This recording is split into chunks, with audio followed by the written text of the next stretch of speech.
tool. We're doing the XTOOL AD20.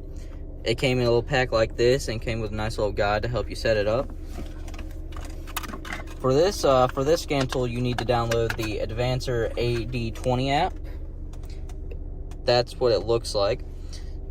So let me just go ahead and just plug it into my OBD port.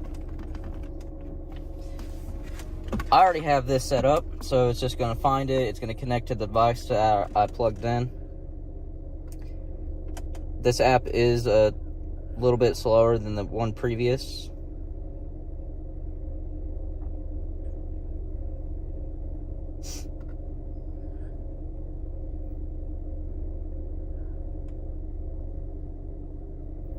Like a lot slower. Okay, it looks like it connected. Doing a self-check.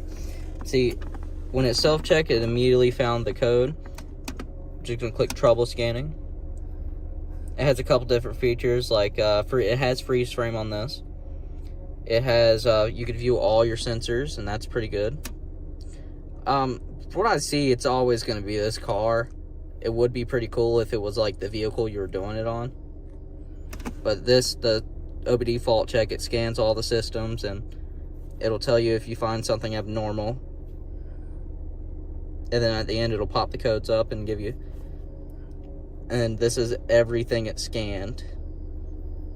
That's all that it scanned. That's a lot of items. That's pretty good. And then once you click the codes, you can see it. And what I like about it, when you click on it, it'll give you reasons for the fault and repairing suggestions. You can clear the codes. You can check your freeze frame. And this tells you everything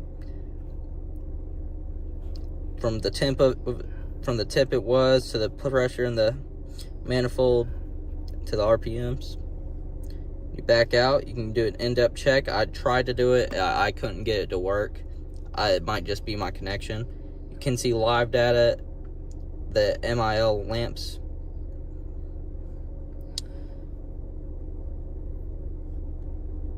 Overall, the navigation is pretty easy. From this here, you can see just the basic stuff. You can check more sensor data here at the bottom, and you can go through different sensors. You can check the number of DTCs stored, and we only have one, which is correct. I also haven't been able to get trip data to work. Another thing that's pretty cool about this is this right here. When you click on it, it extends. It shows your RPMs, your coolant temp, and your speed, which we're not driving, so that's pretty good. You can go to your info application center and see different things. We're not going to be going over a bunch of it, but I do want to go over this maintenance life reset. So when you click on delete reset, start maintenance, and I have it as a Chevy 2002. This is an Oldsmobile, but they didn't have Oldsmobile.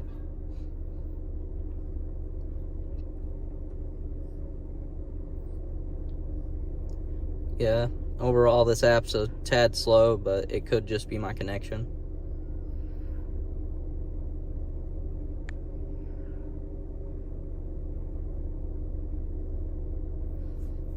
Alright. Oh, it does have Oldsmobile right here. This is an Oldsmobile Bravado from 02 to 04, confirm. Turn the ignition on, do not start the engine. Oh, we might not be able to get here again. Press the accelerator. So this is telling you how to do it. That's pretty cool. So you want to turn your ignition on, press the accelerator pedal to the floor, then release for 3 times in 5 seconds. Turn the ignition off, start the engine. Alright, so that's just what we're going to do. 1, 2, 3. I didn't see the light pop up.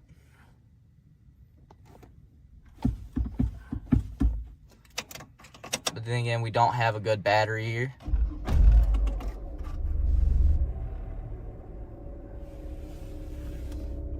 But yeah, it gives you a rundown on how to do it. This is an old car. It's just something we're doing these on. And yeah, but it has several different options you can go through and several other stuff. I do like how it tells you the reasons for it and stuff like that. That's not so common on these apps like this. Overall, it's pretty decent, just a little bit slower. And the I'd probably pick the VEEPEAK one over this one. But yeah, this is a neat little app.